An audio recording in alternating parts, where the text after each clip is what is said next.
All right, we are live. Welcome, everyone. Welcome.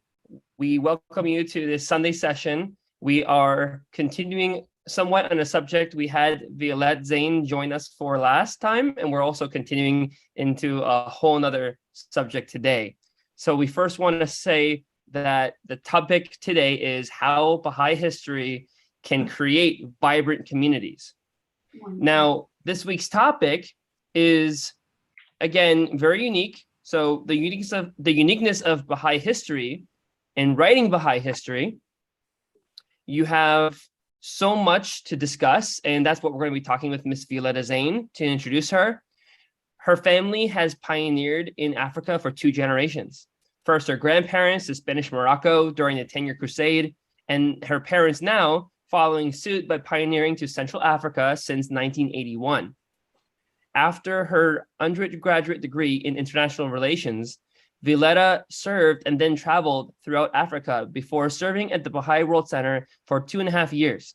She then served at the Office for Public Information for the Baha'i International Community in Paris, before living in Los Angeles for a few years, some of which were spent as a localization producer for video games at Disney. In 2013, Violetta returned to Pointe-Noire. I'm sorry if I'm saying it wrong. Violetta can please correct me. Congo, where she currently lives.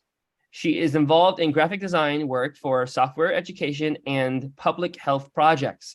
She also makes educational videos for the school her parents own. In her service to the faith, she has been assisting the Continental Board of Counselors with special projects relating to capacity building of administrators, statistics, visualization and analysis, public health infographics, and booklet and brochure design for various projects. So in short, that's a lot of stuff that's going on at the same time, and she's managing that on top of this presentation. Trying to put stuff like this together is what she does, and it's amazing. So where we are, as it relates to the uniqueness of Baha'i history and writing Baha'i history, we have in the summary on our page on clearwaterbaha'is.org a little explanation, and I'm going to read the quoted text. On the 23rd of May of this auspicious year of the Baha'i world, on the 23rd of May of this auspicious year, the Baha'i world will celebrate the centennial anniversary of the founding of the faith of Baha'u'llah, the 100th anniversary of the inception of the Babi dispensation, of the inauguration of the Baha'i era, of the commencement of the Baha'i cycle, and of the birth of Abdul Baha.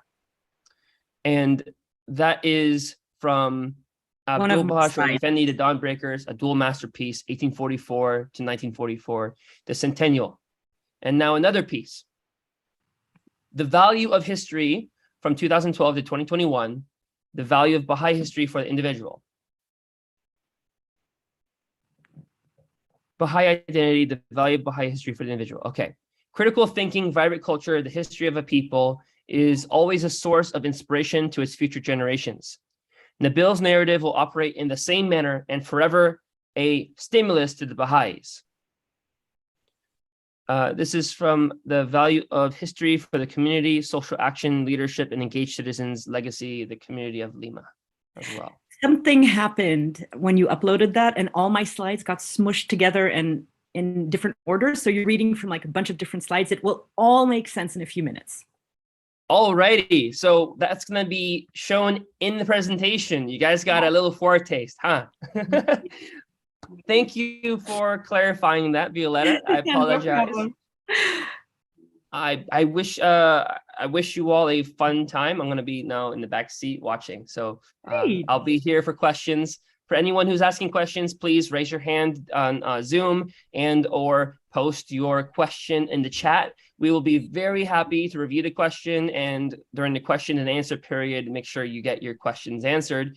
And further on YouTube and Facebook, likewise, please comment your questions, and we want to get to them during this presentation, which is streaming live on Facebook and YouTube. Thank you. Also, we have several people who are very knowledgeable about Baha'i history that are present, including my history mentor, Earl Redman. So if there are any questions about details of history that you want to write in the chat, they are probably going to be able to respond way before me with probably better answers. So feel free to be very active in the chat. And then John and Jeremiah will let me know if there are specific questions about my presentation. I want to also let you know that when the video goes live, when it's published, you will have access to a link that will give you not only the slides that I presented today, but also my little deck with all my little secrets and all the little things that I say in between the slides, so that you can then give this talk the way you want, either in full or in part, in your local communities as well, because that's my service during the 9-year plan. Is I'm planning to do a lot of these different talks and give them away so people can have these conversations at the local level. So why we're here is because a lady, a very imaginative, creative lady from Portugal, originally from Estonia, her name is Christine Rahula Reyes, she's here somewhere, contacted me on Facebook 5 months ago now, and asked me to give, to present, to be one of the main speakers at the Portugal Baha'i School. And I started off by refusing. I said, you know, the topic is vibrant communities, how to create vibrant communities. And I really just do pure history. And I'm not sure that that's I don't think I can do that. I don't think I can prove that Baha'i history can create vibrant communities. And she said that she didn't accept my refusal and that I was still invited and that I was going to give 6 talks. So these are the 6 talks, and this is the first one. So when she said that to me, I just did what I usually do, and I just did a deep dive in Baha'i history, and I got all the proof I needed that Baha'i history can create vibrant communities. And I have 4 ways to prove this. So the first is on the 30th of December, 2021, the House of Justice wrote a 39-paragraph work of art, the letter to the Continental Board of Counselors. And in 39 paragraphs, in the structure of the letter, as well as in the theme of the letter, they lay out the last 25 years of the history of the Baha'i community. And they give us vision for the next 25 years, both how far we've come in creating vibrant communities in current history, and the vision for the next quarter century of how far we have yet to go. My second proof on why Baha'i history can create vibrant communities is basically this entire talk is based on letters Shoghi Effendi wrote, or which were written on behalf of Shoghi Effendi about Baha'i history creating vibrant communities. Almost all the slides are derived from his letters in answer to encouragement on using God Passes By and the Dawnbreakers. The third proof I have is now actually one of the slides. It's going to be the uniqueness of Baha'i history. Baha'i history is vital. History is the history of the agency of spiritual powers, of unleashed by God's revelation to Baha'u'llah. So the advent of a new revelation of God through a new manifestation of God and its agency into the physical world. So Baha'i history is really not in the past, because it is about spiritual events that affect us, that inspire us, that motivate us, that encourage us, that give us hope, that give us ideas, and that unite us together. And we are privileged to know very unique things. For example, we know the room that Baha'u'llah was born in. That's a top image here. That's the room Baha'u'llah was born in. We know the time he was born. We know the hour of the declaration of the Bab. We know stories from Baha'u'llah's childhood about the puppet show. We know the environment of the Rizwan garden when he declared to his companions in the Garden of Rizwan. Also, another proof that we have that Baha'i history is not only central and important to our identity as Baha'is, but also that it can that it has the power to encourage us and create vibrant communities, is that in the writing of Baha'i history, we have two great examples. First of all, Baha'u'llah did write a lot about history. He told stories about his own life, stories about the martyrs, even in, for example, the very famous story Baha'u'llah tells about the life-altering experience he had as a child with the puppet show is actually written as one of the things he speaks about to the Shah of Iran in the Lahi Sultan, which Badi delivered to Nasruddin Shah. And that's history, but it's inside a letter to the ruler of his native land. So after Baha'u'llah, Abdul Baha and Shoghi Effendi wrote a lot. But the bulk of everything Abdul Baha and Shoghi Effendi wrote, 30,000 tablets and letters each, were letters, tablets, answers to questions. We are a faith of questions. People, the uncle of the Bab asked 4 questions to Baha'u'llah and he revealed the Kitab-i-Ikan. Most of Baha'u'llah's, maybe not most, but many of Baha'u'llah's writings were revealed in answers to questions. And so the same with Abdul Baha and Shoghi Effendi. However, Abdul Baha wrote 3 books in his lifetime. He wrote The Secret of Divine Civilization, which is a treatise on leadership, The Traveler's Narrative, which is a history of the faith of the Bab in the early days. And he wrote, he gave talks that became a book called Memorials of the Faithful, which are biographies of 69 early believers. And out of the 3 books Abdul Baha wrote, 2 of them deal strictly with pure history, A Traveler's Narrative and Memorials of the Faithful. The Guardian, Shoghi Effendi, wrote only 1 book in his lifetime, God Passes By, which is a narrative of the history of the faith from the declaration of the Bab to it's basically the 1st century of the faith. A lot of people actually argue that there are 2 books that Shoghi Effendi wrote because the Dawnbreakers, he completely recreated the Dawnbreakers. So strictly speaking, it's 1 book, but really you can consider that Shoghi Effendi wrote 2 books in essence. I'll prove to you why with the next slide. And so both of the books that Shoghi Effendi wrote are about pure history, as God Passes By is a sort of a spiritual history of the faith. And the Dawnbreakers is the history of the Babi revelation and the beginning of Baha'u'llah's revelation. So why do we say that Shoghi Effendi recreated Nabil's narrative? Nabil Iazam kept very, very detailed notes about all of his interactions from the time of the Bab all the way to 6 years before Baha'u'llah's passing. And everybody always told him, you should write a book. And Nabil Iazam said, I will only write a book if Baha'u'llah encourages me to or gives me permission to, which Baha'u'llah did in 1886. So between 1886 and 1887, Nabil wrote Nabil's narrative. He wrote it in about a year and a half, 18 months. And it was a pure example of Persian history. So it was written longhand, it was written entirely in Persian, and it was just a river of stories. And the stories opened like a flower into one another, or like drawers. Each drawer opened into another drawer. And that was Nabil's narrative in Persian.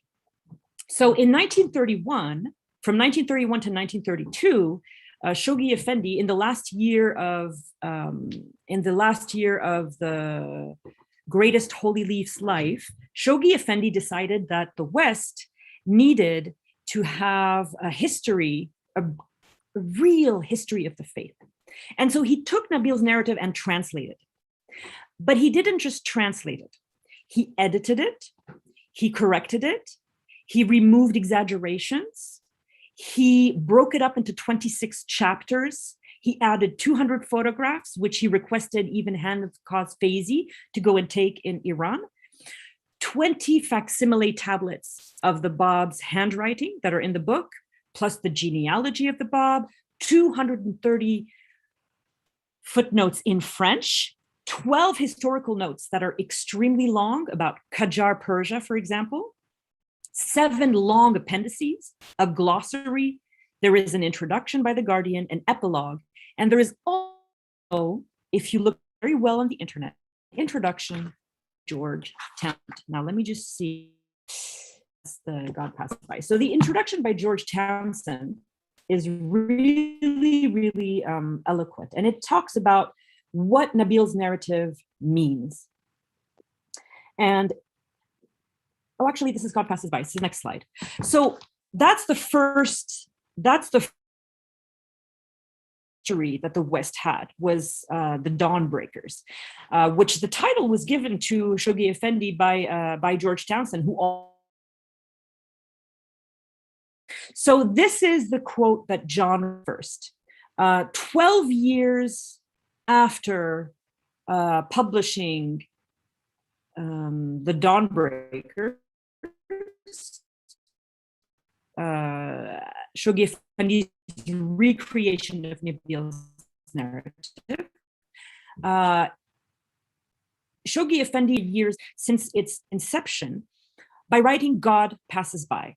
And this is how George Townsend describes God Passes By. And this introduction to God Passes By is not in the Baha'i reference library where you will find God Passes By. You have to go to Baha'i Library online to find the full introduction by George Townsend, because it's not in the published book anymore, I don't think. So this is what he says. A history of our times, written on an unfamiliar theme, a history filled with love and happiness and vision and strength, telling of triumphs gained, and why it tells of men and women like ourselves, adventuring all they had and all they were for sheer love's sake, of desolated homes, of breaking hearts, of bereavement and exile and suffering, and indomitable purpose. God Passes By is really Shoghi Effendi's triumph. It was, as described by George Townsend, his inimitable gift, meaning cannot be imitated, on the occasion of the 100th anniversary of the inception of the faith. Shoghi Effendi wrote God Passes By. So when you read God Passes By, it reads like something that was written with so much focus and concentration, and the stories are so the sentences are very long, because what Shoghi Effendi does is he expresses an entire spiritual event in a sentence. So as long as a spiritual event has not been concluded, the sentence cannot end. So there are some sentences in God Passes By that are 2.5 pages long, but he is expressing something so complex, and they read like architecture, really. But it's very important to realize that that Shoghi Effendi wrote God Passes By in a moment of extreme stress, pressure, and danger to his own life. He was crushed by the machinations of the covenant breaker. He was overburdened after 23 years of guardianship. Over 20 years of guardianship. It was in the middle of World War II. He was completely isolated from the world. He was constantly threatened. There were dangers all around him. Covenant breaking was extremely active. He was so dispirited that Amatul Baha's heart would break when she would see his tears run down his face. He was very heartbroken, and he was under immense pressure. And when he was writing God Passes By, 2 planes were doing an exercise over the house where he was living, the house of Abdul Baha, and their wings touched and they crashed just a few feet away from his house. God Passes By is not only a survey of the spiritual forces, so the outstanding events of the 1st century Baha'u'llah's revelation, it's also Shoghi Effendi drawing a portrait of the reconstructive forces of the faith.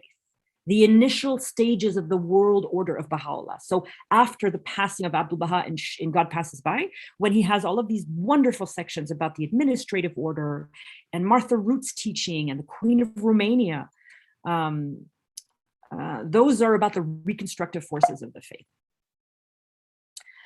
Now, I get a inspiration from the secular world and from what other historians are doing in the world. And for example, the History Relevance Initiative was a, let me just see, the History Relevance Initiative was between 2012 and 2021 in the United States of America. It was a volunteer group of history professionals that got together and wrote a very wonderful statement called The Value of History. And this statement inspired me for the rest of this talk. Now, I adapted their structure to the three protagonists of the plan: the individual, the communities, and the institutions. But I used their structure and their idea of making history more relevant in the national dialogue or in the local dialogue or in the Baha'i dialogue, of promoting the importance of history with a shared language and a set of values, of encouraging people to use historical skills to address contemporary issues, and of valuing history for its relevance to modern everyday life. Now, I was reading, and I will put the link. Am I still being heard? Because I got a message that my connection was unstable. Yeah? Okay, good. So anyway, this is a really wonderful. Okay. Violetta, it cuts in and out. It might be better if we just disable your video and just this way we can hear you without any issues. Great. All right. You'll let me know in a few minutes if that worked. Okay, go ahead. I can't disable my video. It keeps turning back on. I got it. Don't worry about it. Okay. Okay, so now I'm gonna break down the value of Baha'i history for the three protagonists of the plan: for the individual first, and then for the community, and then for the institutions. So, according to Shoghi Effendi's letters, the value of history for individuals is that it really reinforces Baha'i history. And I'm going to give you two examples with the lives of Wahid and Tahireh. But before I do that, I want to read you a quote by Shoghi Effendi where he really does explain this. And this is a letter dated 8 June 1933. So Shoghi Effendi, this is on behalf of him. He was deeply gratified to learn that the reading of the Dawnbreakers has deepened your knowledge of the cause and has inflamed you with new courage and faith. The tale of these immortal heroes of God, so well narrated by the powerful pen of Nabil, is indeed stimulating and spiritually uplifting. It gives the reader a new vision of the cause and unfolds before his eyes the glory of this new manifestation in a manner hitherto unknown. Nabil's narrative is not merely a narrative. It is a book of meditation. It does not only teach, it actually inspires and incites to action. It quickens and stimulates our dormant energies and makes us soar on a higher plane. It is thus of an invaluable help to the historian as well as to every teacher and expounder of the cause. I have 5 more quotes exactly like this, but you will receive them in the deck. I want to first follow up Shoghi Effendi's powerful paragraph with the extraordinary examples of Wahid and Tahireh. So Wahid, there was a frenzy of Babi activity in the first 3 years of the Bab's ministry, from 1844 to 1847. And Nasruddin Shah sent his most erudite, most educated, most influential, most knowledgeable Muslim scholar, Sayyid Yahya Darabi, who had, listen to this, this is the future Wahid, Sayyid Yahya Darabi. He had memorized 30,000 Islamic hadiths. he sent his best exponent of Islam to the Bab to have 3 interviews with him. And after these 3 interviews, Wahid became the Bab's most ardent disciple. He said himself that he was, quote, as lowly as the dust beneath his feet, beneath the Bab's feet. Shortly after, Wahid returned to Nairobi and electrified mosque, congregation of 1,000 people with his speech was so passionate that 1,000 people embraced the Babi cause there and then. And what followed was the Nairobi uprising. Now, Tahirih. Did you know that Tahirih was born the same year as Baha'u'llah? Did you know that Tahirih wrote about Baha'u'llah being the promised one before even meeting Baha'u'llah, knowing that he existed? In poetry, she wrote in 1844, 1 year after she had arrived in Karbala. Did you know that Tahirih was martyred the day Baha'u'llah entered the Siyat Shah? At the beginning of the summer, where almost 20,000 or 30,000 Babis were massacred, she instantly perceived the station of the 3 central figures of the faith. She perceived the station of the Bab in a dream, instantly recognized the words he had spoken to her in a dream in the Qayyum al-Asma, wrote to him immediately declaring her faith, and was named the 17th letter of the living. When she arrived in Baha'u'llah's home in 1848, after he saved her from I have a blank. Where is she from? I can't remember.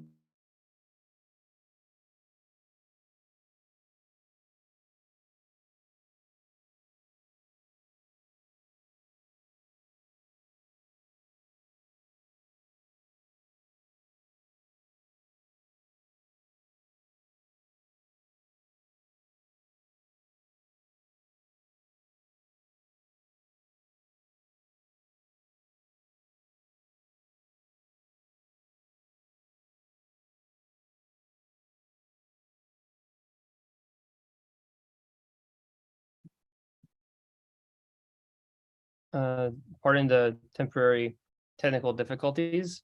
Violetta is going to be right back with us. Her sound was lost. Sorry about that.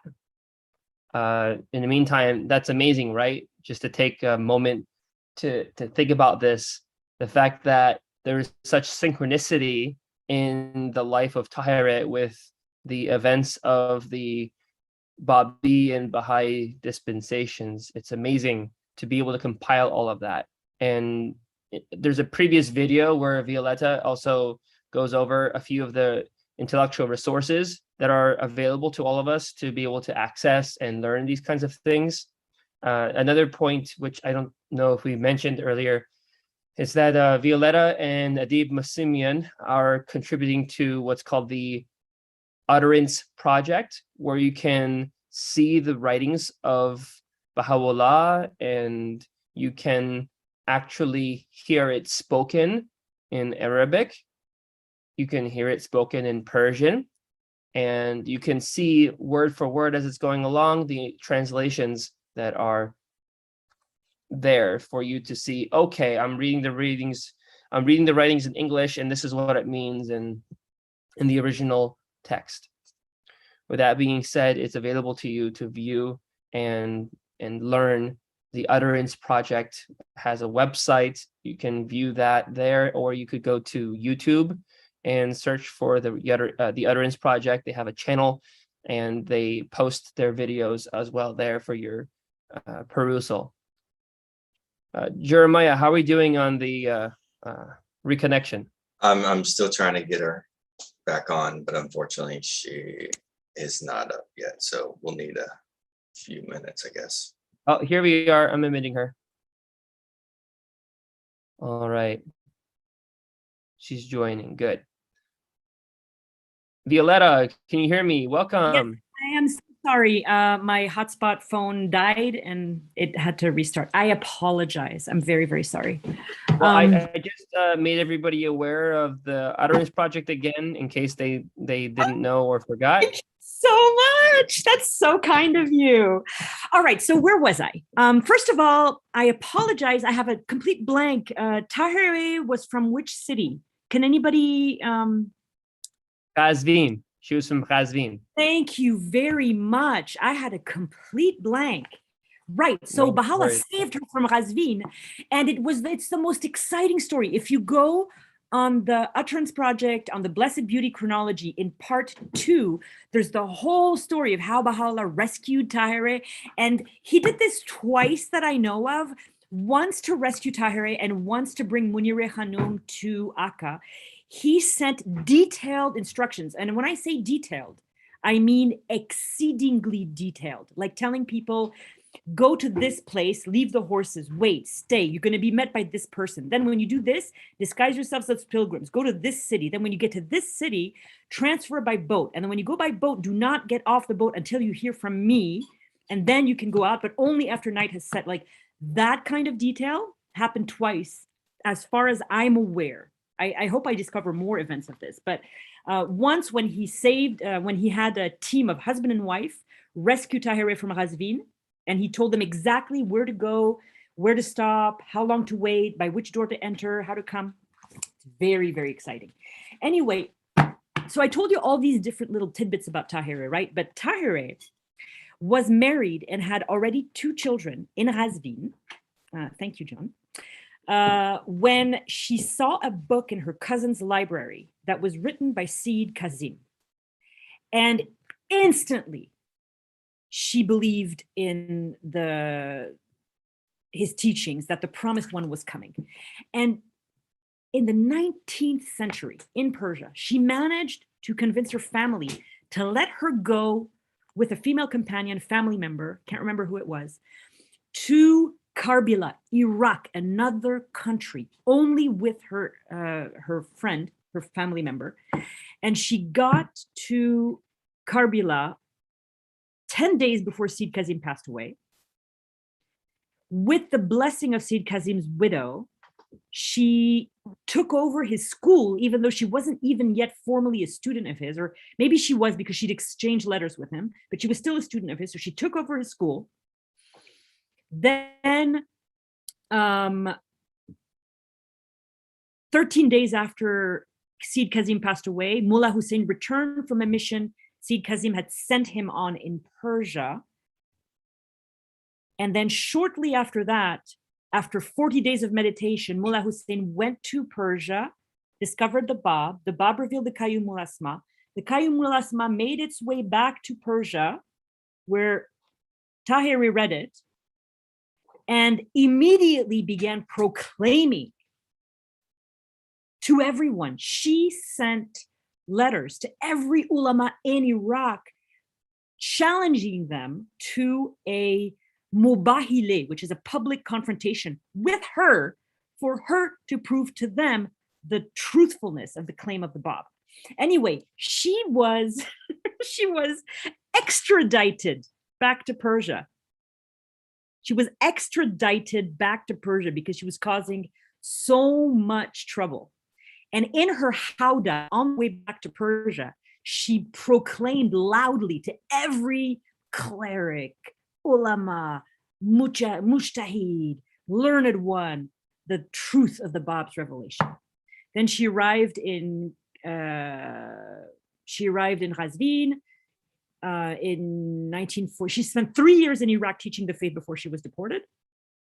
And then after 1948, she was saved by Baha'u'llah. She managed to attend Badasht, and then she was imprisoned again for the last years of her life.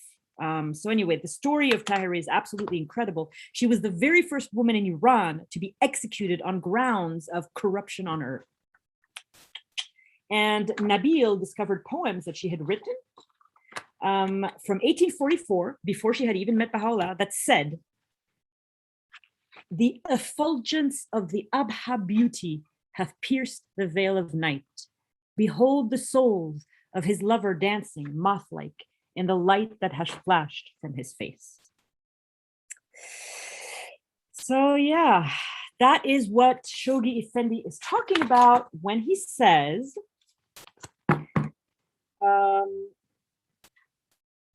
it tells of men and women like ourselves. And when he says like ourselves, he means they are not manifestations of God, or they are not the center of the covenant.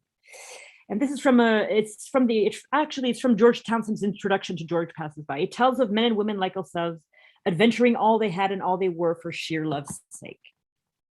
So another aspect of the value of Baha'i history for the individual is what the History Relevance Initiative calls critical thinking. And this is also something the Guardian addresses when he talks about three things in his letters that Baha'i history can give us. It can give us vision, it can give us inspiration, and it can give us a better understanding of crisis and victory. So Shoghi Effendi says there is a need in the cause to see our holy faith in its proper perspective. I think that implies us to go a little further, because Shoghi Effendi isn't going to do all of the work for us. If we see the faith in its proper perspective, that means that we see it in the context of the history of the secular world around it.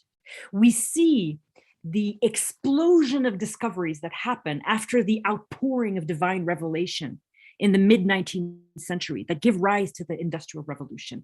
Those are the kinds of critical thinking mechanisms that really understanding history can give us as individuals. It also gives us inspiration. Shoghi Effendi says it should be studied by the friends who need some inspiration to carry them through these troubled days. When we read history, we can make parallels. The deeper we go into history, into details, we can start making parallels with things that we are living in our own lives, difficulties that we're living. I'll give you two very tiny examples. The Bab was raised by what we call in modern parlance a single mother. His father died when he was very young and his mother raised him. In modern day, we call that a single mother. So women who are suffering through this can get so much encouragement from really going deeply into the life of Khadija Bagum, the mother of the Bab, all the way to the end of her life when she became a Baha'i through the very concerted efforts of Baha'u'llah and two early believers who helped her see the station of her son.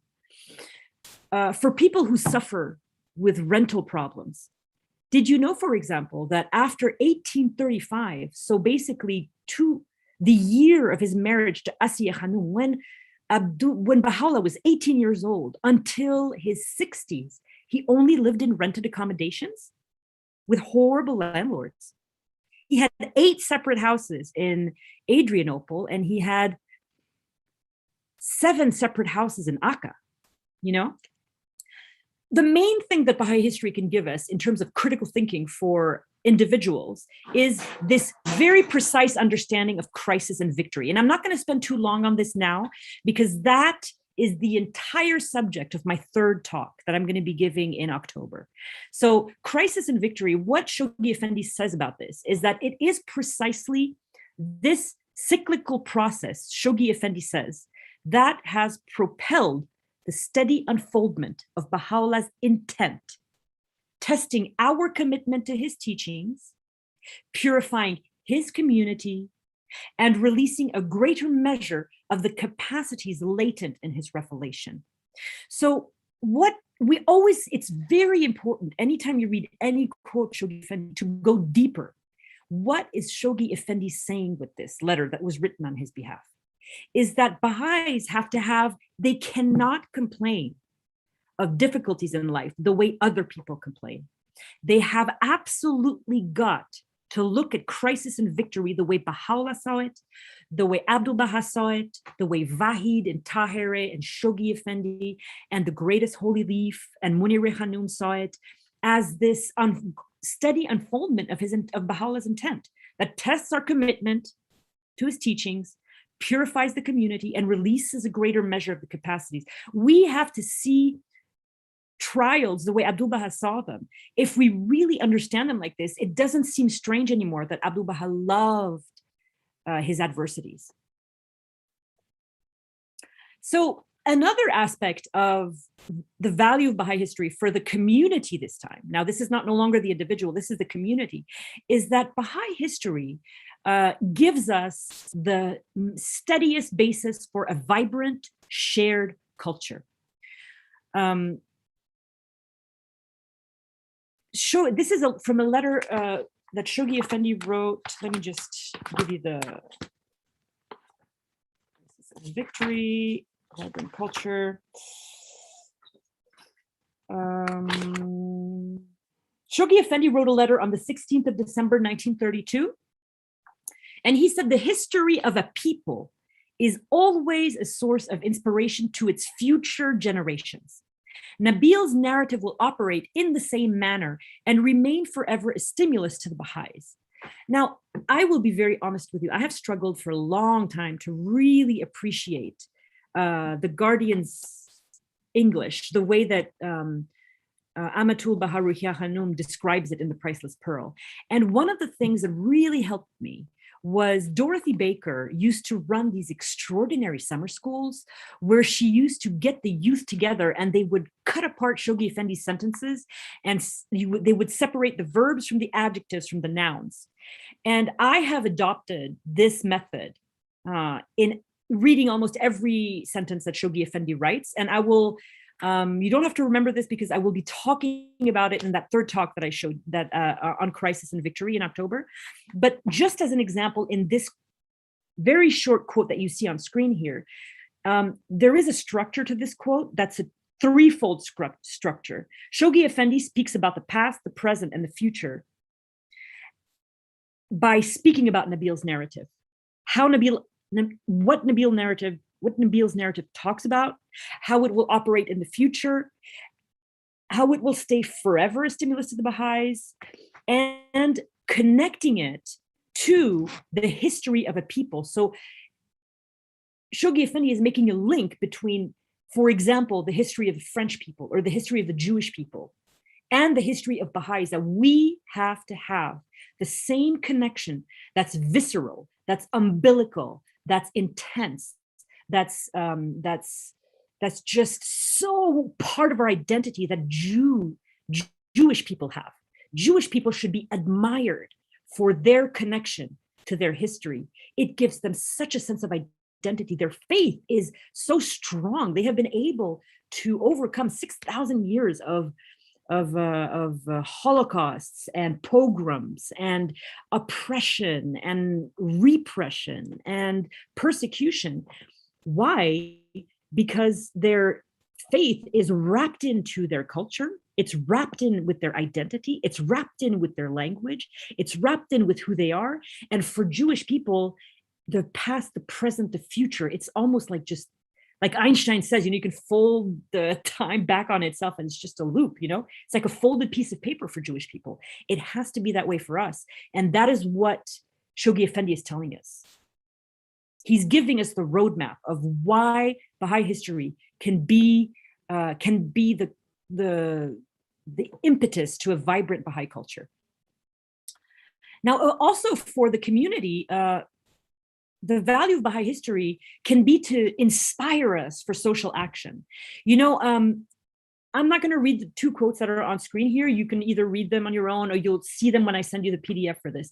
Just want to give you a small snippet. Like when I gave my series of talks in Portugal, one of the things that had the biggest impact was a small little paragraph that is on page 150 of A Hand of the Cause, Hassan Balyuzi's biography of Baha'u'llah, the King of Glory. And on page 150, Mr. Balyuzi talks about Baha'u'llah's bakery. In Baghdad, Baha'u'llah built a community, and that is the subject of my talk next month. It's the most exciting thing I discovered when I was writing the chronology of the life of Baha'u'llah. So Baha'u'llah built with his own hands the first Baha'i community in Baghdad while they were still Babis, right before his declaration, over a period of 7 years. And while he was doing that, he bought a mill, and across the street from the Most Great House, there was a house where the 90-year-old man and his two sons were bakers, and Baha'u'llah bought them a flour mill, and they made all the bread for the Baha'i community. for the Babi community. But really, it was a nascent Baha'i community because Baha'u'llah had elevated the standards from the Bayan even more strict than the Bab's standards. So it was a nascent Baha'i community. So that, to me, I mean, I think I've looked everywhere when I was writing the chronology of the life of Baha'u'llah, and that is really the first Baha'i social action that I've been able to find in the annals of Baha'i history is Baha'u'llah's bakery in Baghdad. So let's see. Now, for the institutions, the value of Baha'i history is it's more complex because institutions have to concert themselves and study Baha'i history to find value for them as institutions together. They should study Baha'i history together, local spiritual assemblies, institute boards, because it can help them with their leadership, because Baha'u'llah was a leader, the Bab was a leader, Abdul Baha was a leader, Shoghi Effendi was a leader, the Hands of the Cause during the Ministry of the Custodians were leaders, and it can help them guide their community to become engaged citizens, right? So on the screen here is basically one quote by Shoghi Effendi. And in this one quote by Shoghi Effendi, he has the same, see, all of Shoghi Effendi's quotes have a structure inside of them, like a house, like a work of art. And a lot of them use vocabulary from certain disciplines. Like you'll see in a quote by Shoghi Effendi, language from mathematics and from physics and from chemistry with words like precipitation or things like that, or like even terms from the military, like the resistless march of the faith of Baha'u'llah, things like that. And so this quote, I just want you to listen to it and to hear the three-part movement that is in this quote that talks about the past, the present, and the future. Now, the first part is the present. The second part is the future, starting with future generations. And the last part is the past, starting with a tribute. And this letter is from this decisive hour. To the sacrifices they have made, to the courage they have so consistently shown, to the fidelity they have so remarkably displayed, to the resourcefulness, the discipline, the constancy and devotion they have so abundantly demonstrated, future generations, viewing the magnitude of their labors in their proper perspective, will no doubt pay adequate tribute, a tribute no less ardent and well-deserved than the recognition extended by the present-day builders of the world order of Baha'u'llah to the dawnbreakers, whose shining deeds have signalized the birth of the heroic age of this faith. Now, I'll give you another tip or trick of like studying a lot of sentences of Shoghi Effendi. When you get to a long sentence of Shoghi Effendi, a lot of times they're going to be circular. What I mean is, if you make a graph of the sentence of Shoghi Effendi on a piece of paper, the first thing that Shoghi Effendi says is going to be rejoined in spirit by the last thing he says at the end of a long sentence. So that's what I mean when there's like an architecture, and it's almost like more than an architecture, it's like an ecosystem of Shoghi Effendi's sentences. And that's why his English is unparalleled, unequaled, and really an inspiration, really an inspiration. I think the last thing that I want to say, well, this is right before my conclusion, so I hope I still have some time. The legacy of history is really what history can give for institutions, because institutions are occupied in building future Baha'i history. And so being literate in history is the legacy of what institutions of today are going to leave behind. That is also circular, and that is why institutions together should gather and study history, because they will find echoes, they will find reflections of what they are doing in the annals of Baha'i history. And now I want to just tell you the most amazing story of Baha'i history. the most inspirational story of Baha'i history, about a vibrant community, about two vibrant communities, the community of Lima and the community of Caracas. And it all centers around one of my most famous characters of Baha'i history, Dorothy Baker, the hand of the cause. Now, this story is entirely due to my father, who came into my room when I was working very hard on this talk and said, don't look any further, this is your conclusion. And you're going to see why. So in 1927, Dorothy Baker and Frank Baker opened a bakery in Lima, Ohio. And now Dorothy Baker was the granddaughter of Mother Beecher, one of the very first Baha'is in the United States in the late 1890s. And she was a very, very well-known speaker who was just mesmerizing and had extremely creative approaches of teaching the faith and studying the writings. I told you about her workshops at summer school, cutting up looking at the structure of the sentences of Shoghi Effendi. So after he opened his Plezal Bakery in Lima, she was very, very active, and she became the NSA chairman in the National Spiritual Assembly of the United States chairman in 1937, 10 years after moving to Lima. And by that point, the very close-minded clerics of the town were really against the Baha'is, because many very brilliant Christians became Baha'is, and they felt like they were stealing the best and brightest of their community. And so by 1937, that's a picture of the National Spiritual Assembly of the United States in 1937. Dorothy Baker was the chairman, and she and all of the Baha'is in Lima were facing very severe opposition. It was a huge crisis.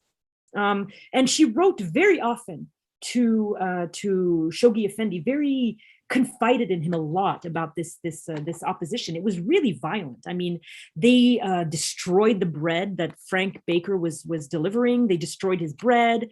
They denounced them one Sunday from 3 separate pulpits, calling them communists and Nazis. So one of the Baha'is worked for a radio station during this time, and there was a spot 3 days a week for 15 minutes. So Dorothy started speaking, and change started to happen between 1937 and 1946. A young minister replaced a very virulent enemy, and he read Baha'u'llah the New Era, a history book. And in one of his earliest sermons, he said to his congregation, I understand members of this congregation have spoken against these ideas and the people who hold them. I just want you to know the nobility of the beliefs you condemn. There was an attitude shift slowly with this new minister. And Shoghi Effendi wrote a letter to Dorothy Baker and said their hatred, instead of quenching the flame of faith in the hearts of the faithful, will serve to intensify it.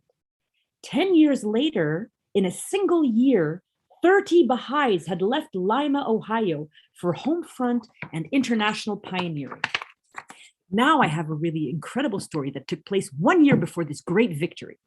And that is a local community of Lima, Ohio, that you see above the word victory under 1947. Now, in 1946, a year before that, Dorothy and Frank went to visit their daughter Louise in Caracas, Venezuela. And they were in the house of Yolanda Stronach, one of the first Baha'is in Caracas who had been taught by Dorothy Baker a year before, so in 1945. She answered the door where there was a knock. And 2 men were standing, tall one and a short one. Short one says, is Mrs. Baker in this house? So these 2 men, they really didn't look like seekers. So Mrs. Stronach cautiously asked them, did you read about Mrs. Baker's visit in the paper, or are you friends of some Baha'is? The man replied bluntly, neither. Is she here? Dorothy was in the living room. She heard the exchange. So she crossed the living room and went to the door and said, I'm Mrs. Baker. Do you wish to see me? Yes, we have a message. The 2 men entered the parlor and their eyes were fixed on Dorothy. And Dorothy said, I'm Mrs. Baker. Do you wish to see me? No, sorry, I said that already. A man came to us with a message for Mrs. Baker. Dorothy repeated, I am Mrs. Baker. The two men looked at each other. There's like they were trying to decide if Dorothy Baker was telling the truth, if she really was who she was. Apparently, this message was really important. After a long pause, the short man spoke again. He said, "In our practice, we receive messages. This one is for you, a man in robes, dark hair, dark beard, wishes us to extend his greetings to Mrs. Baker. You are Mrs. Baker? Greetings from the Bab." The room was utterly still. Even the people who didn't think they'd heard what he said right, they'd heard the words right, they didn't even dare to whisper a question. Dorothy asked the man, "How did you receive this message?" "He came to us in our practice and told us where to find you." "What is this practice?" "We are spiritualists. We meet to receive word from other worlds." Dorothy offered, "Ever the teacher, would you like to know more about the man who spoke with you, about the Bab?" Again, very bluntly, the man replied, "The Bab asked us to do his bidding, and we have. Nothing else is necessary." The men turned and let themselves out, and Dorothy was staring after them with the rest of the house as they walked away. 1 month after this extraordinary encounter, on the 15th of March, 1946, Shoghi Effendi wrote Dorothy Baker an extraordinary letter. "Dear and valued coworker, I am truly grateful to you for your magnificent services, rendered in such an exemplary spirit, over so wide a field, despite so many obstacles, and with such distinction. Persevere in your high endeavors, and remember always that the beloved is well pleased with the standard of your work, and that my loving and continued prayers will continue to be offered on your behalf at the holy shrines. Your true and grateful brother, Shoghi." 4.5 months later after that, the Guardian added a postscript to a letter that Ruhiya Khanum wrote to Dorothy Baker. And this is the note I am ending on, because I want you first to realize that 5 years after this, Dorothy Baker is going to be named a hand of the cause in the first contingent of hands of the cause, right? So he is speaking to a future hand of the cause, but also very important. Imagine he is speaking to you because he is addressing Dorothy Baker at the beginning of a very ambitious 7-year plan, and we are beginning our 9-year plan, okay? So this is the note that the Guardian added to a letter that Ruhiya Khanum wrote to Dorothy Baker 4 months after the letter that he wrote 1 month after the letter of the encounter with the Bab in Venezuela. "Dear and valued coworker, the expansion of your activities as a result of the inauguration of the new plan will enable you to display, to a still greater extent, the magnificent qualities that have distinguished in recent years your unique services to the faith of Baha'u'llah. I am proud of and feel deeply grateful for these services. Persevere in your glorious and historic task, and rest assured that I will continue to pray for you from the depths of my heart. Your true and grateful brother, Shoghi."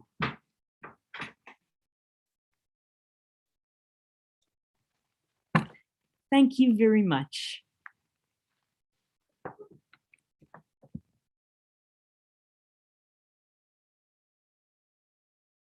Let me see if there are any questions in the chat.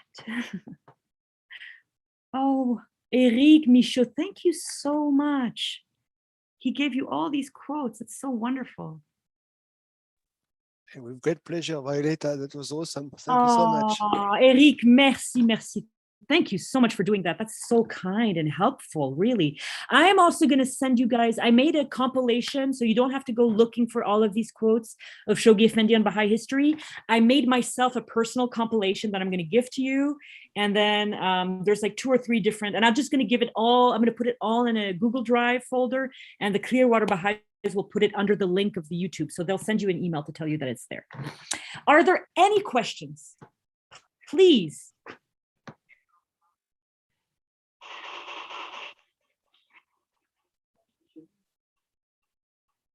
Oh, so if there aren't, or while you're formulating your questions, I want to just tell you about the next talks.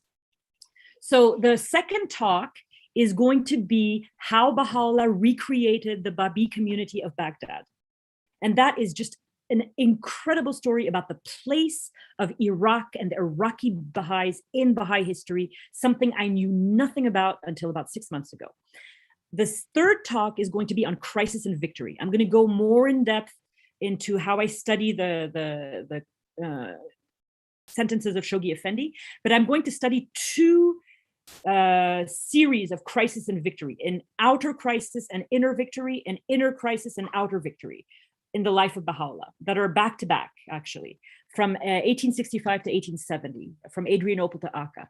Then the fourth talk is very exciting. It's basically an homage to my favorite Baha'i history book called The Leaves of the Twin Divine Trees. You must buy this book. Every single one of the next 5 talks are going to be around the last weekend of the month. So the end of September, end of October, end of November, end of December, end of January.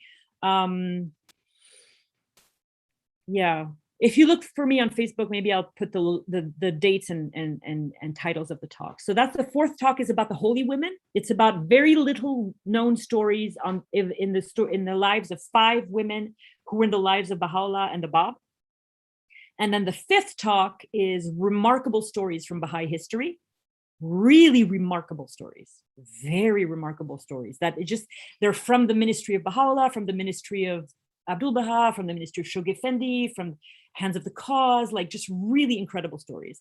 And then the last talk is basically tracing the roots of Baha'i community life and Baha'i social action in the life of Abdul Baha. So I'm going to go children's classes, 19-day feasts, the shrines, every single thing. I'm just going to trace it all the way back to Abdul. It's very, very structured.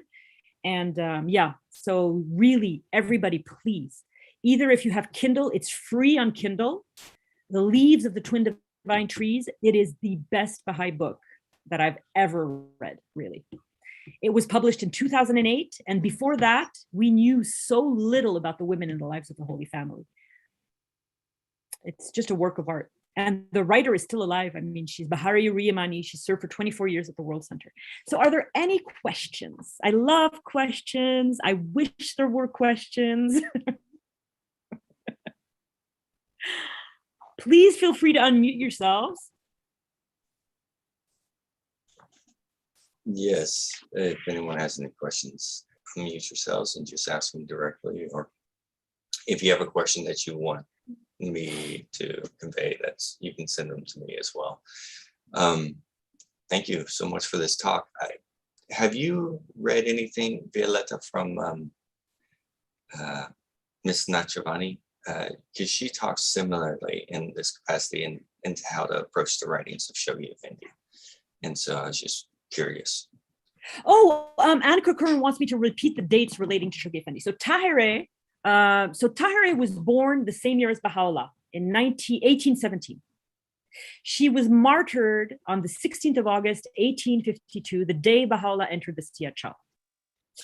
In 1843, she discovered a book in her cousin's library. She became a follower of Sayyid Kazim.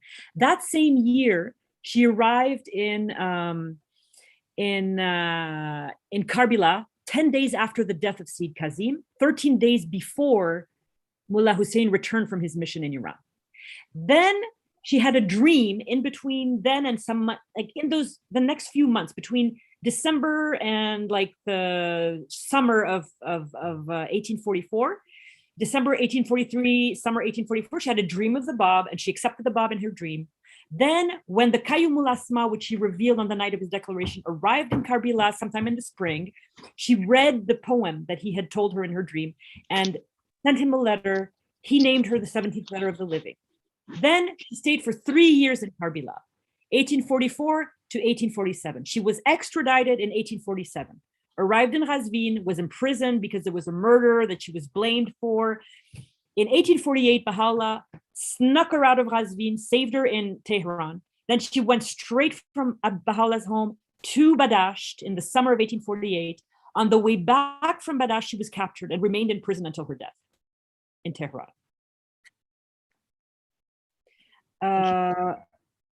could you go over the two men said again? Matthew Pills. Does that mean the two men in the story of the Bab? Is that what you mean? I think so, yes. Yeah. How about I don't do that? How about when you'll get my deck here, you'll be able to read all of it for yourself. And also, if you happen to own the book From Copper to Gold, the whole story is written out in great detail in From Copper to Gold. Just flip over to like 1946 when she's in Caracas, Venezuela. I think that book is also on Kindle. There's a really interesting question that I received privately about sort of like, I think relating to that slide where you remember I talked about how the Guardian was so perturbed during the Second World War, and he was writing in a state of constant sort of like anxiety and danger and trouble. He was not at peace, but like when you read God Passes By, really feel like, gosh, this was written by someone who was like perfect calm, and it was actually not that. So like worry really is a human emotion. And Shoghi Effendi really, I don't think it's wrong for me to say that most of 36 years of his guardianship, how long was he guardian? 1921 to 1857. So 36 years? Is that 36? Yeah. So, actually, Shoghi Effendi, Baha'u'llah, and Abdul Baha, all three of them, it was 3 decades, between 36 and 39 years, all three of them, their ministry or their guardianship. And I think that they were they suffered. My father always corrects me because I say tests. Like it's not tests because they are not like us. Like we have tests because God tests his creatures, right? When the manifestation of God is experiencing it, it's not a test. It's what's a better word to express that? It's like not a persecution so much as like an obstacle. It's like it's something that he has to overcome for the benefit of the faith. And so does Abdul Baha, and so do the Guardian. And actually, if you read the Covenant by Adib Taherzadeh, he has a it's amazing what he says in there. He says that God assisted the covenant breakers during the ministry of Abdul Baha. So you have to think that if he did it during the ministry of Abdul Baha, he did it during the ministry of Baha'u'llah, and he did it during the ministry of the Bab, and he did it during the guardianship of Shoghi Effendi. God propped up the enemies of the faith during the guardianship and the ministry of Baha'u'llah, Abdul Baha, and the Bab, because they were the receptacle of the covenant. They were the pure channel. The faith would never again be so protected as under the Guardian, under Abdul Baha, under Baha'u'llah, under the Bab. So the attacks that they suffered strengthened the faith, kind of like a wall, some sort of spiritual wall that gets stronger the more it's attacked. So God aided the enemies of the faith so that they would withstand it, which God knew they would do, knew they would withstand it, but he still let them pelt them.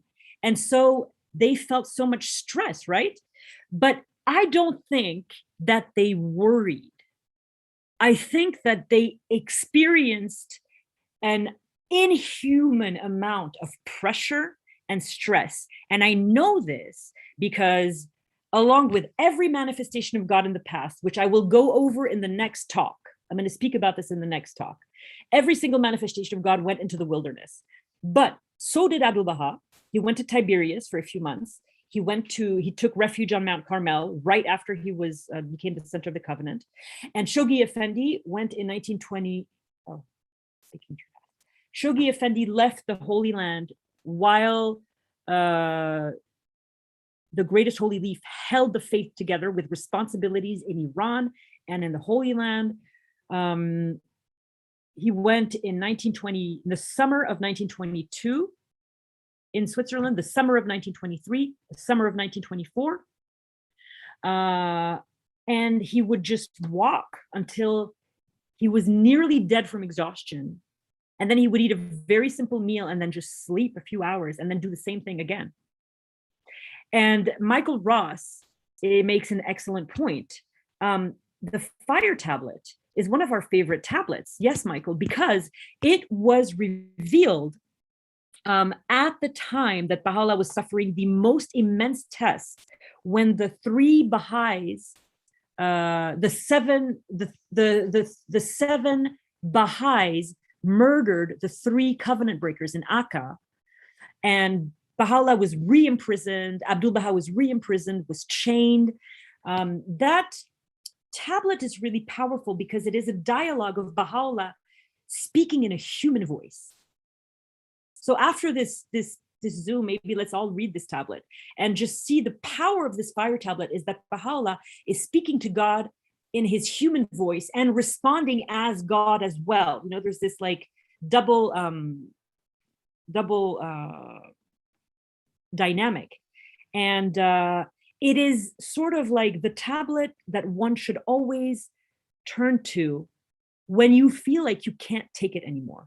You know, just think, this is nothing compared to the weight that they had, and how Shoghi Effendi wants us to look at crisis and victory and tribulations. And you know, that prayer, that's really touching prayer that says that their food is the fragments of their broken hearts.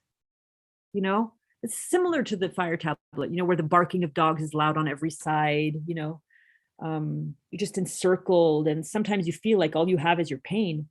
You know, and really, when you go deep into Baha'i history, and you know, at one point when Baha'u'llah arrived in Baghdad, I don't want to give too much away of the next talk, but he was in so much spiritual pain that Baha'u'llah himself would say the remover of difficulties 500 to 1,000 times a day. So when you really deeply dive into Baha'i history, you can find such human moments that can really create a new connection between you and Baha'u'llah, and you and Abdul Baha, you and Shoghi Effendi. Thank you, Michael. That's perfect. It's the perfect answer to that. So Matthew, the two men, that's going to be in my notes. And also you can just go straight to it now in the from copper to gold.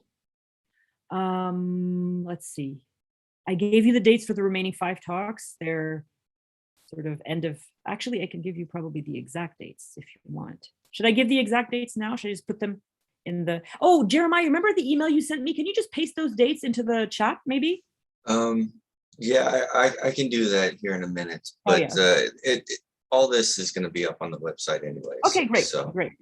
Anything else? Anything else? I'm just trying to scroll through questions, see if there's anything else. Chris asks, how has the preparation to deliver this talk changed you personally? Oh, completely. Totally, completely. I knew basically nothing about Baha'i history 2 years ago. Like nothing. Like I remember, I didn't know anything about Baha'i history 2 years ago. And then COVID happened. And then my father gave a talk on Zoom about how the hand of the cause, Tarazullah Samandari, who was one of the 5 people left alive in the world to have looked into the eyes of Baha'u'llah, asked him if he spoke Persian or Arabic. And my father said, well, I'm very busy with Spanish and French. And the hand of the cause said, the languages of Baha'u'llah.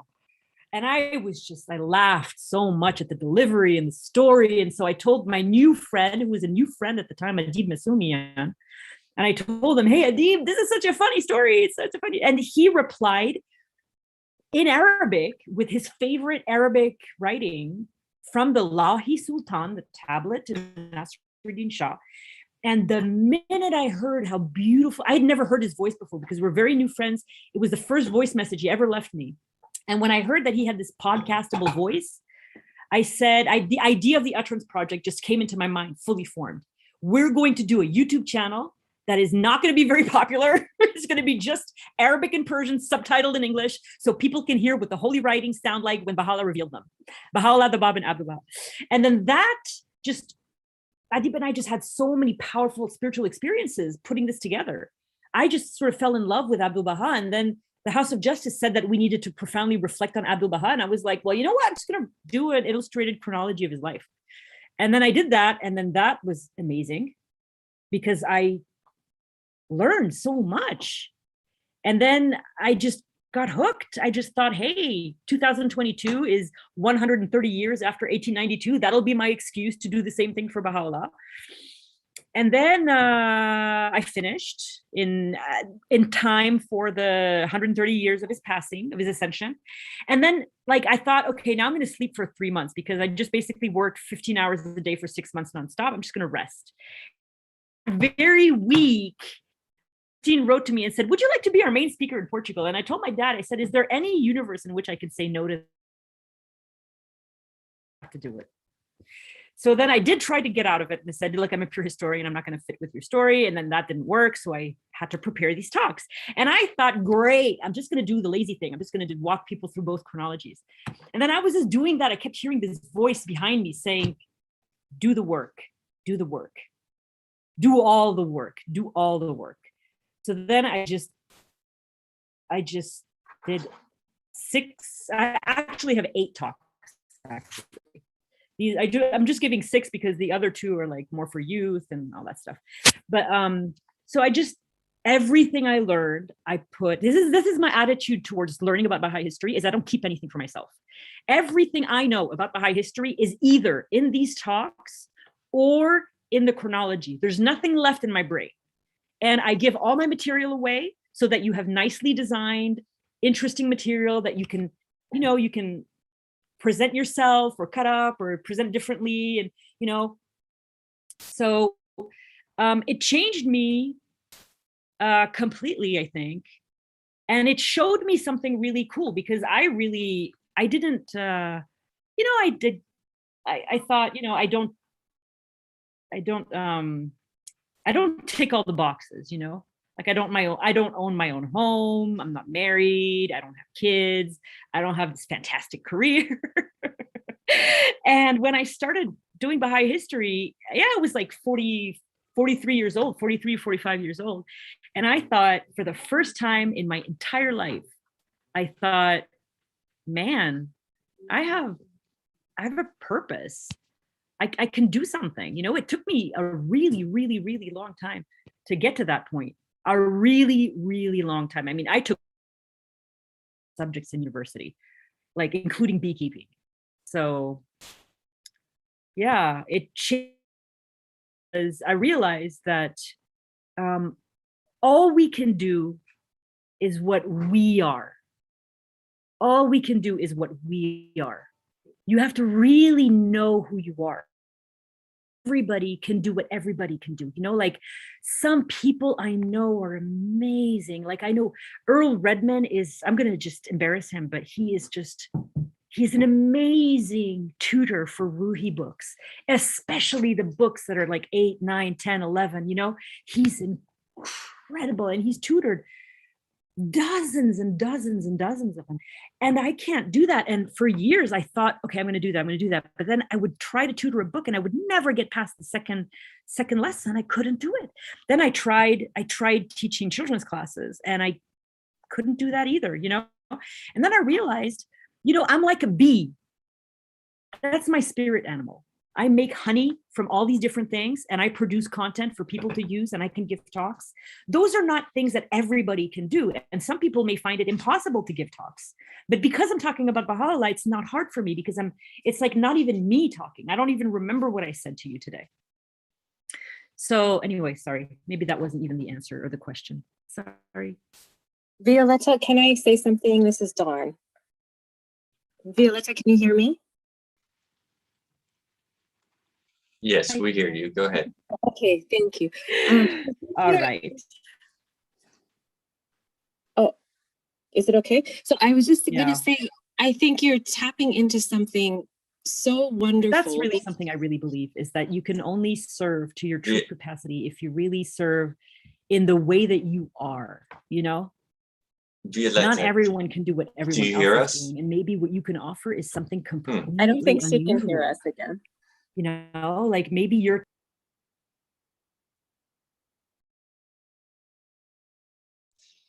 I'm sorry, I think there's a technical issue. Yeah, and Violetta's muted at the moment, I think. Oh, sorry, I muted myself. Sorry, Violetta, Dawn had something she wanted to say. Okay. Your connection was kind of laggy there for a second. Yeah, no, so everybody's contribution to the 9-year plan has to come from who they are deeply inside. You know, like, for example, let's say that you're very, very shy and very introverted, and your talent in the world is organizing spaces, or just you're just a fantastic organizer for meetings or something. You can organize meetings without having to host them. You can organize meetings without necessarily having to go to them. You know what I mean? Like, there are so many options for who you are as a person. You know, like, my contribution to the 9-year plan is going to be this. I'm going to keep doing talks about things that are important. Is anybody talking? Can you hear it, Violetta? Can you hear us? Are people speaking? Yeah. Can you hear us? You can't hear you. us. Oh. Okay.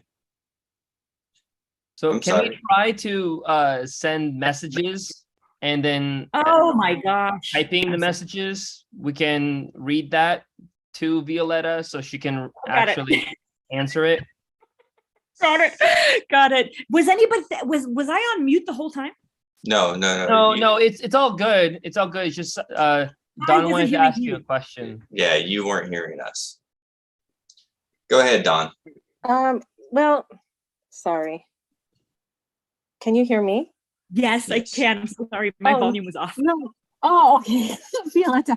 I just wanted to say, I think you're tapping into something so amazing. So first of all, I just want to say, yesterday I was listening to a talk before I got your invitation to this by Tom Price, and he was talking about creating a new mind, right? And he talked specifically about Shoghi Effendi spending 8 or 9 months just focusing on the Dawnbreakers instead of doing anything else.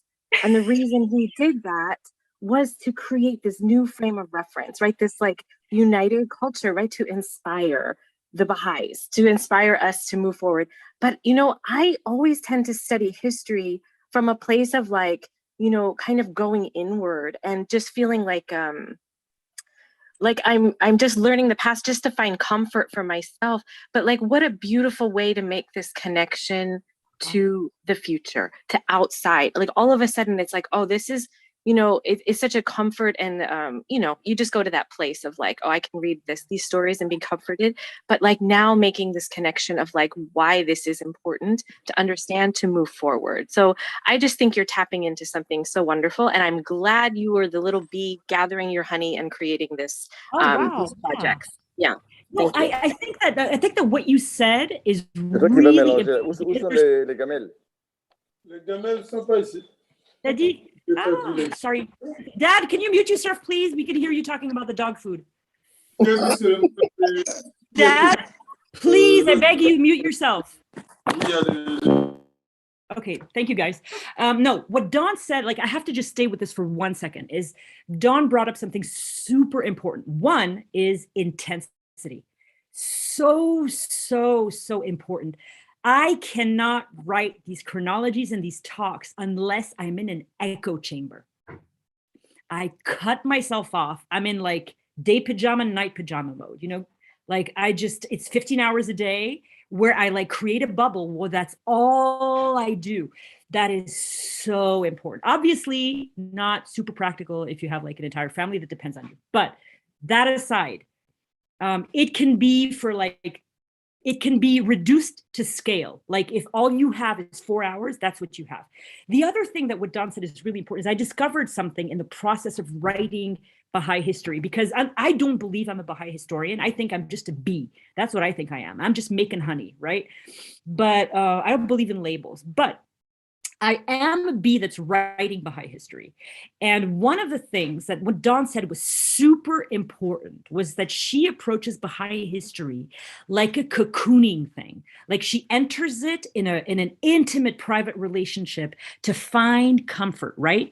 That is so important. And that I want to relate to the concept of coin. A coin has two sides. And so if the truth of Dawn is that she can approach Baha'i history in this intimate way, then what does that mean? That means that she can tap into intimacy which is what is missing from secular culture. I would like to offer to you that what is missing from secular culture is not spirituality, it's intimacy. Intimacy with your children, intimacy with your husband or wife, intimacy with your friends, intimacy with your co-religionists, intimacy with the grocery store clerk, intimacy with the woman who's crying in the parking lot, intimacy with the bus driver, intimacy, not gross, like getting all in their business, but hearing them and seeing them. John, you're muted. Are you talking? Sorry about that, baby. Oh, okay. So intimacy, right? So Dawn is approaching history from the point of view of intimacy. But that intimacy, Dawn, you can flip it on the outside. That's the thing I've learned with Baha'i history, is if something is true in one direction, it's true in the other direction. And I'll say this is that if there is something really random that you really like, that's super specific, like I got totally obsessed with Baha'u'llah's bakery. Guess what? When I presented my stuff, everyone got obsessed with it. And I thought I was just this crazy person that just got a kick out of Baha'u'llah getting a bakery. No, people got it. They totally got it.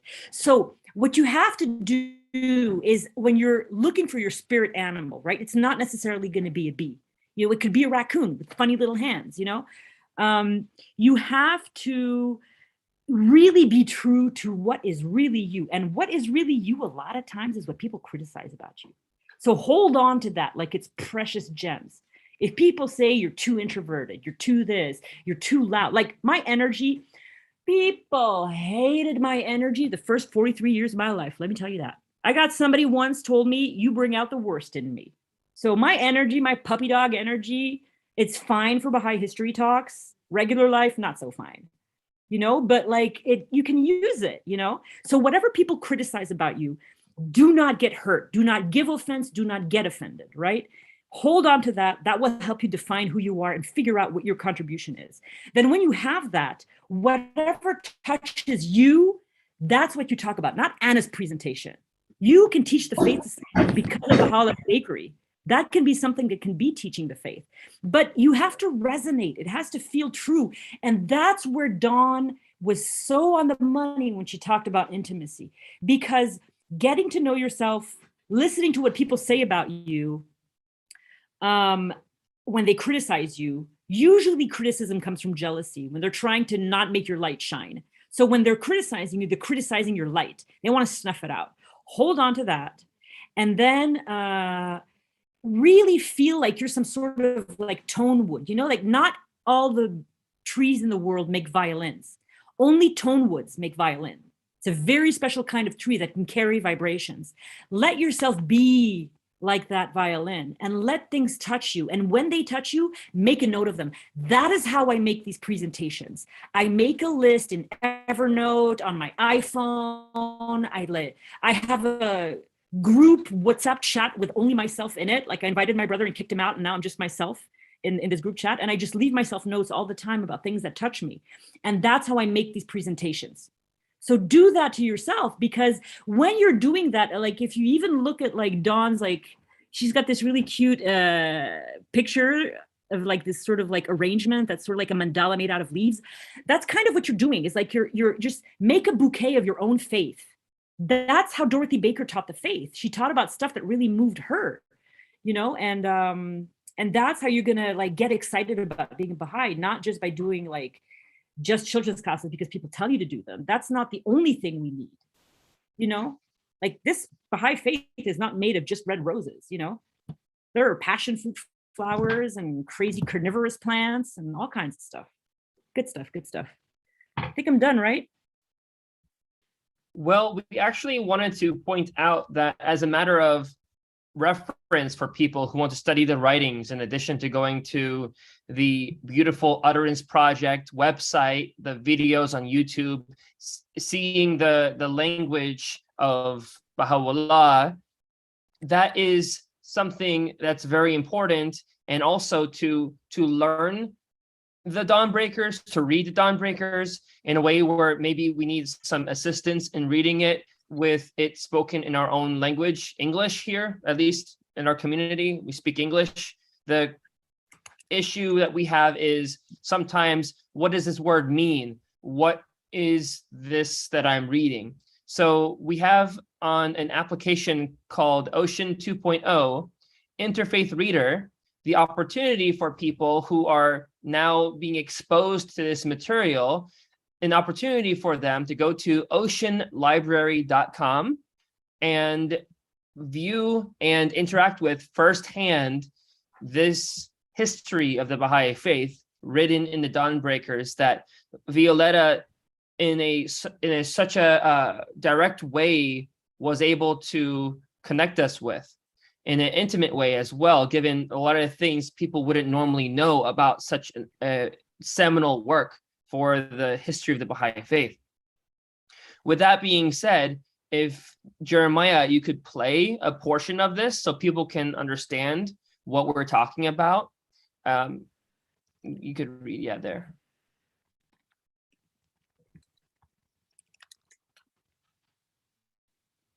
So Jeremiah, you're not sharing your audio, so therefore no one can hear you.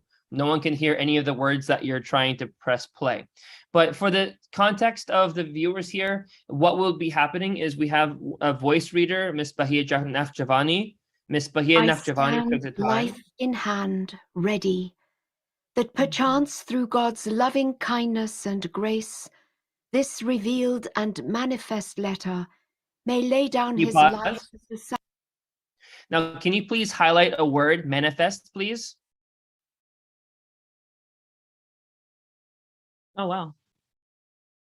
Okay, so I want to know the definition of the word. Right below it is going to tell you the definition of the word manifest, and you can copy and paste, of course, and look for more definitions online. So for a lot of us, it's very difficult, some of the words that we've never seen before. It's extremely important to, again, build that intimacy with the writing, so understand what it's telling us, actually what the words mean, and not just skip over them. So we can highlight the word. It will tell us what the word means as we're going along. And more importantly, if Jeremiah could highlight the entirety of that sentence that's in front of us.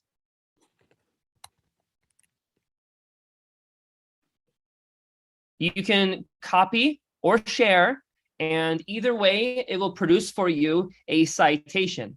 So in pressing copy, you can paste into a Word document, and the pasted text will show with all the relevant information, the link to get back to where you were, and also where it came from, in which book you obtained it, the page, and so forth. So all of this is extremely important for us to be able to, again, maintain that intimacy with the writing so we can later on get back to it. It's very difficult when it becomes so scholarly that you have to do all the work to be able to cite where you're coming from. And this does everything for you. So in a seamless manner, you can try to convey these really potentially complex ideas in a very simple way, actually, because it isn't that complex. It's just, you know, having to go between books sometimes can be cumbersome. So with that being said, you have oceanlibrary.com. Ocean 2.0 Interfaith Reader is the application that we're using here. And you can go through, read the Dawnbreakers, have this connection that you may not have yet, that you can start building. And then going to the references that Violetta has shown us and will continue to show us in our future presentations, you can try to build upon these foundations that you're laying with every moment you spend studying these important moments in history and the Baha'i writings themselves. And it also, first and foremost, it works on your smartphone. So if you have a cell phone, like an iPhone or Android system, like Samsung Galaxy, for example, or a Pixel, you can use the app that you can go to either the Apple App Store, or you could go to the Google Play Store. These application websites allow you to download this Ocean 2.0 Interfaith Reader directly to your phone and interact with the writings on the palm of your hand. As much as if you have that account, you can go online and, again, you're highlighting text, you're saving stuff. You can go between devices and you don't have to worry about where did I leave off. So you can continue reading and studying. And in conjunction with what we just exposed ourselves to, talking about the Utterance Project, talking about the references that Violetta was so laboriously, as she mentioned, hours and hours and hours going in and synthesizing stuff. As she has presented so well before us, we have so many things to link together to make this journey for you so much easier to study the text, to study the history, and to have a real close connection. Violetta, I wanted to point that out because a lot of people are wondering, it's insurmountable so much. How do I do it? Well, it's not very hard when you have someone reading it to you. And we hope that the connection that we have with Adib Musumian to the original text, and then also this initiative with Ocean 2.0, hopefully we can move forward realizing that it's not really that much of a sacrifice when you have things right at your fingertips and we can act smartly. That's fantastic. Yeah. But we want to close off as well in talking about what we're going to do next. Did Jeremiah post did anyone among us post the next dates we're going to be talking about these things? Having Violetta speak again? You know what? Sue just said something really interesting. I actually have not put together a presentation on Tahirih. That is totally something I can do. I am completely going to do that, Sue. I'm going to actually do a talk on Tahirih. And, guys, I put my email again here. If you guys want, some of you, if you're interested in this, I'm going to develop it, and then maybe I can give it to a small committee before March, can present it informally to a small group of people, and see if that's going to work. Like, I really believe in preparation. I prepare a lot for these talks. I give them before I give them. I run them through. I give them to my parents. So this Tahirih talk, I think, is really important. I think I would like to do something very, very artistic with this. I like to design the art myself. And I would like some volunteers to run it through before I give it publicly, like, for example, on Clearwater in March for Women's Day. So if you guys can send me an email if you're interested in being part of like the test group for that talk on Tahirih. I had actually never ever thought about giving a talk on Tahirih, but I've actually accumulated a lot of information on her. Violetta Z. That I think, yeah, it's violettaz@gmail.com. So just send me an email if you want to be a part of that like test group for that talk. It would be kind of like a working group. Hey, I'm not going to be. I can't copy and paste from here, so you have to send me an email actually, because I'm not going to be looking at the emails and pasting them because I'm not in my usual working conditions. I can't do that. But I just took a picture from my iPhone so I can send it to you too, Violetta.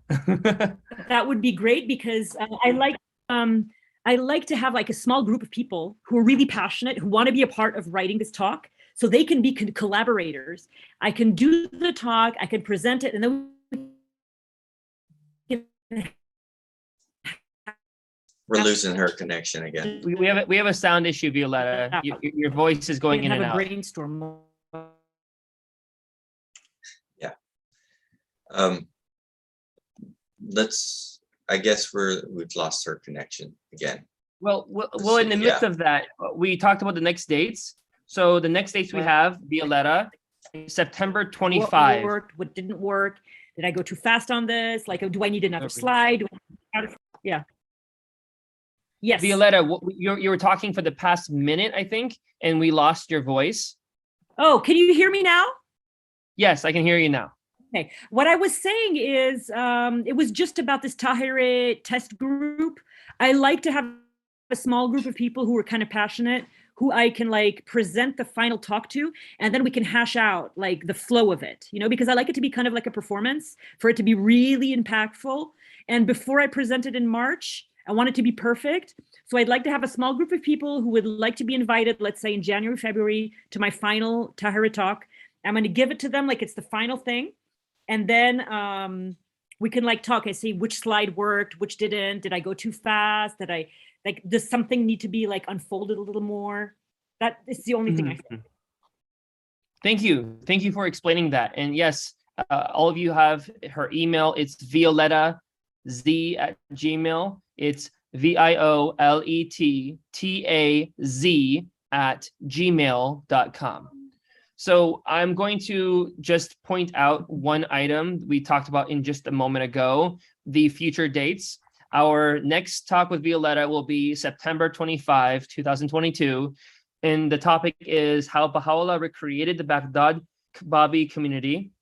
October 23rd, 2022, Crisis and Victory, the resistless march of the faith of Baha'u'llah.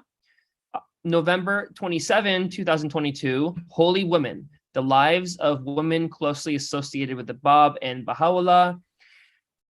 December 25th, 2022, Abdul Baha, the perfect exemplar and the spiritual roots of the Baha'i community life and social action. And then we have for January 29th, 2023, Remarkable Stories from Baha'i History. Those are the next talks we'll be having with Violetta Zain. We really appreciate it. She's been able to provide such a beautiful and thorough series of presentations so far, and hopefully into the future likewise. We thank you, Violetta, for taking the time to do all this. And all of you that have joined us today on this Sunday, August 21st, we appreciate it. One last word we want to put in, it's that if you are just joining us now, this is accessible on clearwaterbaha'is.org. Sorry for the sound effects in the background. This is accessible on www.clearwaterbaha'is.org, and it is on Sundays at 11 a.m. on Zoom, accessible, and you can register on clearwaterbaha'is.org. If you're joining us from YouTube and Facebook, we'll continue to post these live streams, and the recordings of these live streams will be available as soon as possible afterward, where we will be including some of the materials that were referenced in the talk, such as what Violetta was telling us in the beginning today of the materials that she used for this one. So please stay tuned. The materials will be posted and you'll be able to access them shortly. Jeremiah will take some time to put them up, make sure everything is okay, and then we'll be good to go. So we appreciate your time today. Violetta, thank you so much for joining us on behalf of the Clearwater Baha'is here. And of course, everyone who's been a guest watching you talk, we thank you again. I love you guys so much. You're my favorite Zoom. Thank you. Thank you. And likewise, Utterance Project, it's amazing. It has such a special place in our heart. And we thank you for, again, exposing people to this because they need to know.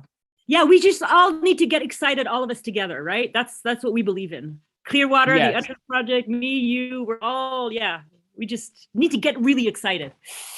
Yes, I love you and we guys. thank Have you a for great that. day. Have a great night. Have a great morning. And I'll see you next month. But keep my email and email me. I love getting emails. Bye.